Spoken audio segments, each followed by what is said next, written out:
Everyone, myself Kritika. Welcome back to Kritika classes. So आज के इस वीडियो में हम डिस्कस करेंगे, जैसा कि आपको पता है कि सीबीटी पीजी का जो रिजल्ट है वो ऑलरेडी डिक्लेयर्ड हो चुका है।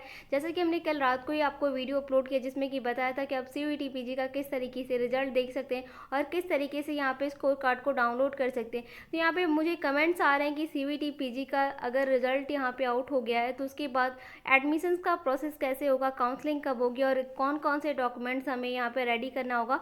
तो आज के इस वीडियो में हम पूरे डिटेल में डिस्कस करेंगे कि आपको कौन सी डॉक्यूमेंट्स को रेडी करवाना है, एडमिशन प्रोसेस क्या होगा और काउंसलिंग के रिगार्डिंग सारी प्रोसेस यहाँ पर इसी वीडियो में हम डिस्कस करेंगे। अदर आपको कोई वीडियो देखने की जरूरत नहीं पड़ेगी। ओके, सो अगर आप चैनल पे पहली बार विजिट करें, चैनल को सब्सक्राइब कीजिए, क्योंकि आप लोग वीडियोज़ को वॉच करते हो बट चैनल को सब्सक्राइब नहीं करते हो। तो प्लीज़ रिक्वेस्ट है कि अगर आप वीडियो को वॉच करते हो चैनल को सब्सक्राइब करो और यहाँ पे वीडियो को लाइक भी करो, ज़्यादा से ज़्यादा स्टूडेंट्स में शेयर भी करो ताकि उनकी हेल्प हो। ओके, एंड पे ज्वाइन होना चाहते हैं तो इस वीडियो के डिस्क्रिप्शन बॉक्स में आपको लिंक मिलेगी, वहाँ से जाके आप ज्वाइन कर सकते हैं, जहाँ की ऑल नोटिफिकेशन सबसे पहले आपको मिल जाती है। ओके, तो चलिए बिना टाइम वेस्ट किए वीडियो को स्टार्ट करते हैं। सबसे पहले हम डिस्कस करेंगे कि जो सीयूईटी पीजी एंट्रेंस एग्जाम 2023 का एडमिशन्स प्रोसेस क्या होता है।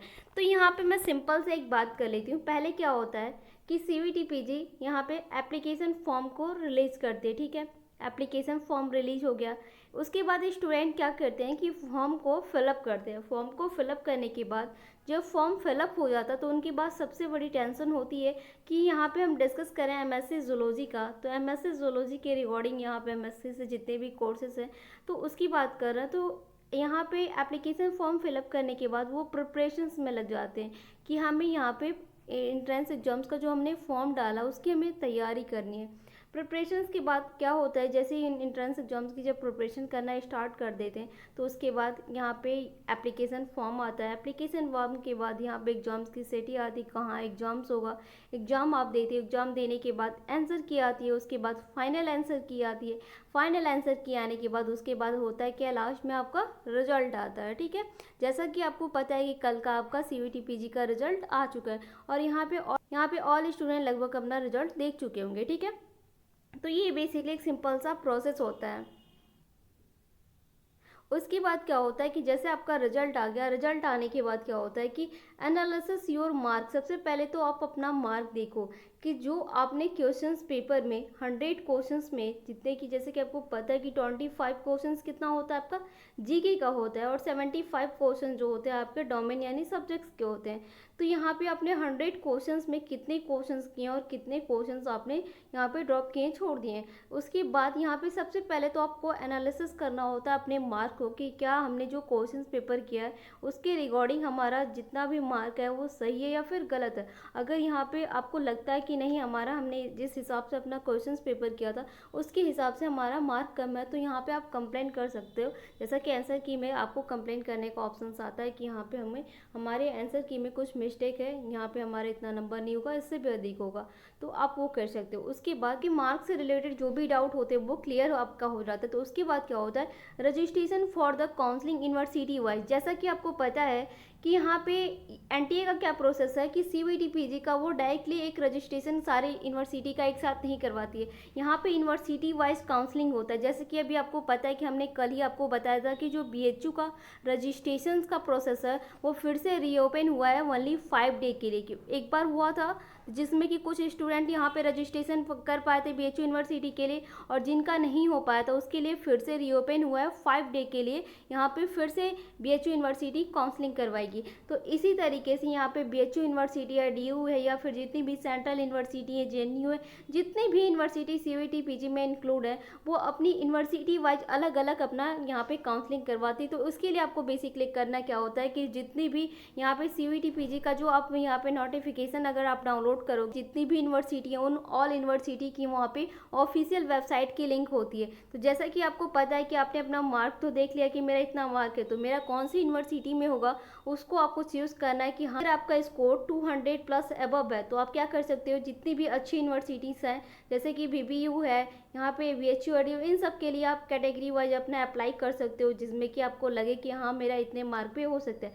अगर जिन भी स्टूडेंट का 200 से नीचे स्कोर है, जैसे 150 है, 140 है, 170, 180 है, इतने तक स्कोर है, वो क्या कर सकते हैं कि अपना पहले तो यूनिवर्सिटी सेलेक्ट कर लें कि किस university university, central university, state या प्राइवेट में मुझे काउंसलिंग करवानी है, तो उस यूनिवर्सिटी को सेलेक्ट कर लें और उस यूनिवर्सिटी की ऑफिशियल वेबसाइट पे विजिट करते रहें कि उसका रजिस्ट्रेशन का पोर्टल कब ओपन होगा और हम यहाँ पे काउंसलिंग करवा सकते हैं। ठीक है, तो ये काउंसलिंग हो जाने के बाद क्या होगा, आपका कट ऑफ आएगी यूनिवर्सिटी वाइज। देखो यहाँ पे जिस तरीके से यूनिवर्सिटी वाइज रजिस्ट्रेशन होता है, काउंसलिंग आप करवाने के लिए रजिस्ट्रेशन करते हो यूनिवर्सिटी वाइज, वैसे ही यूनिवर्सिटी वाइज कट ऑफ भी निकलता है। यहाँ पे एनटीए सीयूईटी पीजी में ऑल यूनिवर्सिटी जितनी भी इंक्लूड है उनका एक साथ कट ऑफ नहीं निकालती है, यहाँ पे यूनिवर्सिटी वाइज यहाँ पे कट ऑफ निकलते हैं। जैसे कि बीएचयू अपना अलग कट ऑफ निकालती है, डीयू अपना अलग कट ऑफ निकालेगी, बीबीयू अपना अलग कट ऑफ निकालेगी, जितनी भी सेंट्रल यूनिवर्सिटी हैं वो अपनी अलग अलग कट ऑफ निकालती हैं। मतलब जितनी भी यहाँ पे यूनिवर्सिटी इंक्लूड है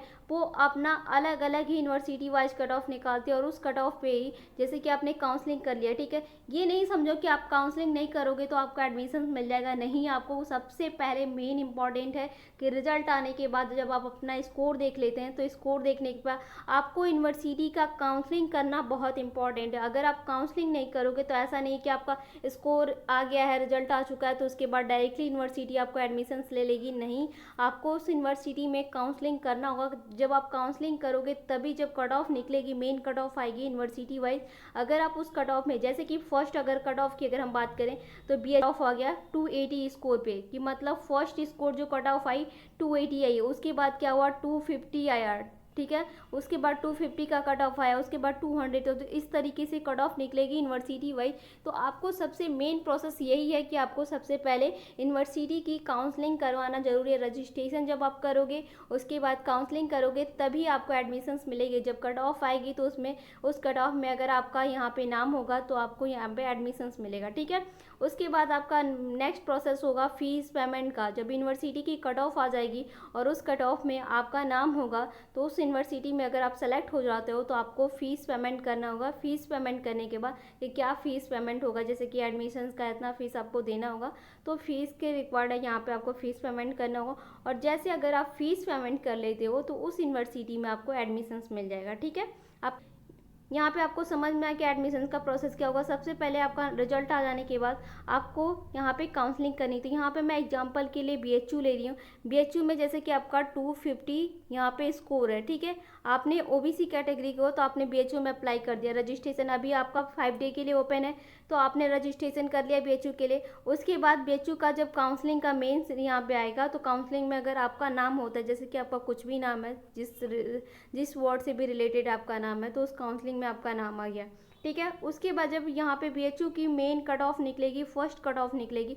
जैसे कि फर्स्ट कट ऑफ में अगर आपका स्कोर इतना में नहीं आता तो सेकंड यहाँ पे कट ऑफ जब निकलेगी, तो सेकंड कट ऑफ में अगर आपका नाम आ जाता है तो सेकंड कट ऑफ में नाम आने के बाद यहाँ पे यूनिवर्सिटी बीएचयू में आप एडमिशन्स ले सकते हो। बीएचयू में जब आपको एडमिशन्स मिल जाएगा तो उसके बाद नेक्स्ट प्रोसेस होगा, आपको फीस पेमेंट करना होगा कि यहाँ पे इस यूनिवर्सिटी में हमको एडमिशन फाइनली लेना है और बीएचयू के लिए यहाँ पे हमको फीस पेमेंट करना है। फीस पेमेंट करने के बाद यहाँ पे बीएचयू में एडमिशन हो जाएगा और एडमिशन्स करने के बाद यहाँ पे आप बीएचयू में अच्छे से स्टडी कर सकते हो। ठीक है, तो अभी बात आती है कि काउंसलिंग के लिए आपको क्या क्या डॉक्यूमेंट्स रिक्वायर्ड होंगे, क्योंकि यहाँ तो बिना डॉक्यूमेंट्स का आपका एडमिशन होने नहीं वाला है। आप रजिस्ट्रेशन करोगे तो रजिस्ट्रेशन करने के बाद आपको काउंसलिंग के लिए डॉक्यूमेंट्स तो लगेंगे ना। तो यहाँ पे हम बात करते हैं कि सीयूईटी पीजी 2023 के लिए कौन कौन से डॉक्यूमेंट्स यहाँ पे रिक्वायर्ड करिए एनटीए। ठीक है, पीजी के इस पेज पे ओपन हो चुके हैं कि सीयूईटी पीजी के लिए क्या यहाँ पे डॉक्यूमेंट्स रिक्वायर्ड होंगे। तो सबसे पहले आपको क्लास 10th का मार्कशीट चाहिए। तो यहाँ पे आप क्या करना कि क्लास 10th का जो ओरिजिनल मार्कशीट होगा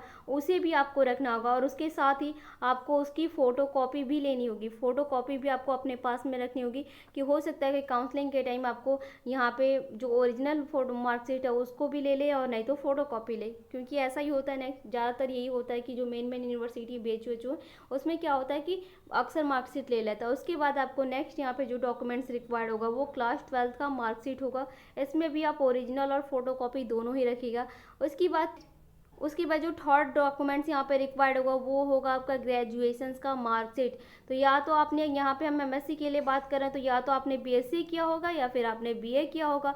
यही होगा बीए के बाद भी लोग अक्सर एमएससी करते हैं, फिर बीएससी के बाद, ज़्यादातर बीएससी के बाद ही लोग एमएससी करते हैं। तो यहाँ पे बात आती है ग्रेजुएशन की मार्कशीट। देखो सबसे ज़्यादा क्वेश्चन ये आता है ना कि यहाँ पे मैम हमने ग्रेजुएशन, बहुत यहाँ पे स्टूडेंट क्या करते हैं कि जैसे कि बीएससी के फाइनल ईयर में हैं और उनका अभी लास्ट सेमेस्टर का यहाँ पे रिजल्ट नहीं आया, तो वो किस तरीके से ग्रेजुएशन का मार्कशीट सबमिट करेंगे। और कुछ स्टूडेंट क्या होते हैं कि ग्रेजुएशन ऑलरेडी कंप्लीट करने के बाद एमएससी एंट्रेंस के प्रिपरेशन करते हैं, तो उनके लिए तो कोई टेंशन नहीं होता है क्योंकि उनके पास ऑलरेडी ग्रेजुएशन की मार्कशीट होती है। बट जो स्टूडेंट बीएससी फाइनल ईयर में है और उनका 6 सेमेस्टर का यहाँ पे रिजल्ट नहीं आएगा, उनको क्या करना होता है। तो देखो सिंपल सा प्रोसेस है कि जिन स्टूडेंट्स का यहाँ पे 6 सेमेस्टर में और अभी तक यहाँ पे उनका रिजल्ट नहीं आया और यहाँ पे सीयूईटी पीजी की सारी प्रोसेस जो है, एडमिशन प्रोसेस है, वो स्टार्ट हो चुकी है, तो आप यहाँ पे एंटी तो आपके लिए रुकेगी नहीं कि नहीं अभी आपका रिजल्ट आया नहीं है तो आप रुकोगे नहीं, ऐसा कुछ होता नहीं है।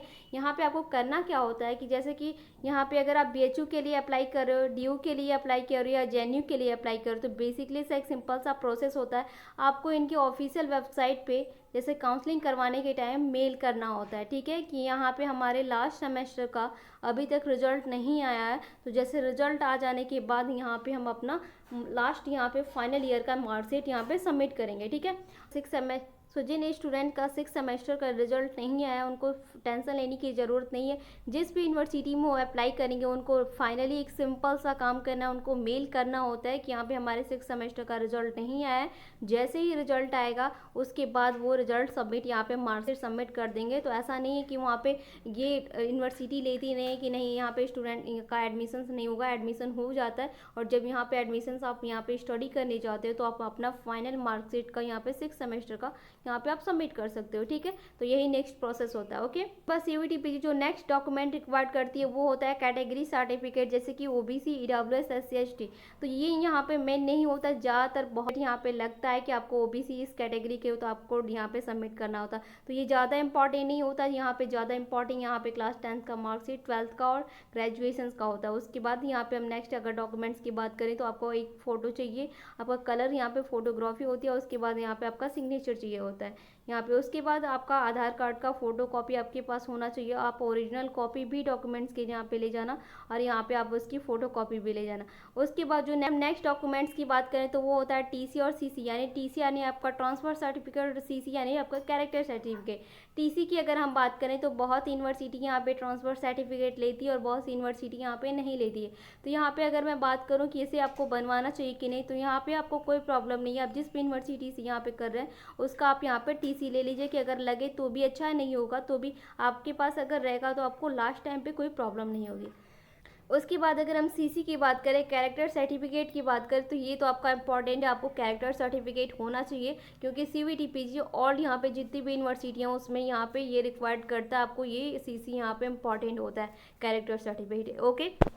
तो यहाँ पे सीयूईटी पीजी में हमने जो भी डॉक्यूमेंट्स की बात की, अगर आपके पास डॉक्यूमेंट हैं तो ठीक है, नहीं है तो आप उस डॉक्यूमेंट्स को रेडी करवा लीजिए क्योंकि आपका 10 से यहाँ पे सीयूईटी पीजी का रिजल्ट आने के 10 से 15 दिन के अंदर आपका सारा प्रोसेस स्टार्ट हो जाता है एडमिशन्स का। तो आपके पास ज़्यादा टाइम नहीं है, तो आप यहाँ पे अपने सारे डॉक्यूमेंट्स को रेडी कर लीजिए। और एडमिशन्स का क्या प्रोसेस है रिजल्ट आने के बाद, यहाँ पे जैसा कि आपको पता है कि सीयूईटी पीजी का रिजल्ट आ चुका है, तो उसके बाद जो भी प्रोसेस है ऑलरेडी हमने डिस्कस कर लिया कि क्या प्रोसेस है, तो वो प्रोसेस को आप लेके चलिए। और आपने यहाँ पे सबसे पहले इंपॉर्टेंट है सीयूईटी पीजी का, सबसे पहले आप रजिस्ट्रेशन कीजिए क्योंकि रजिस्ट्रेशन करने के बाद ही आपका सारा प्रोसेस स्टार्ट होगा, ठीक है। तो यहाँ पे आप ऑल यूनिवर्सिटी की ऑफिशियल वेबसाइट को विजिट करते रहिए ताकि आप वहाँ पे रजिस्ट्रेशन कर सकते हो, ओके। क्योंकि अगर आप रजिस्ट्रेशन नहीं करेंगे तो आपको एडमिशन्स नहीं मिलेगा, आप कोई भी यूनिवर्सिटी में आपका एडमिशन्स नहीं मिल पाएगा। तो आप उस हिसाब से यहाँ पे अपना एडमिशन्स का यहाँ पे जो भी यूनिवर्सिटी आप सेलेक्ट करके रजिस्ट्रेशन कीजिए, ओके।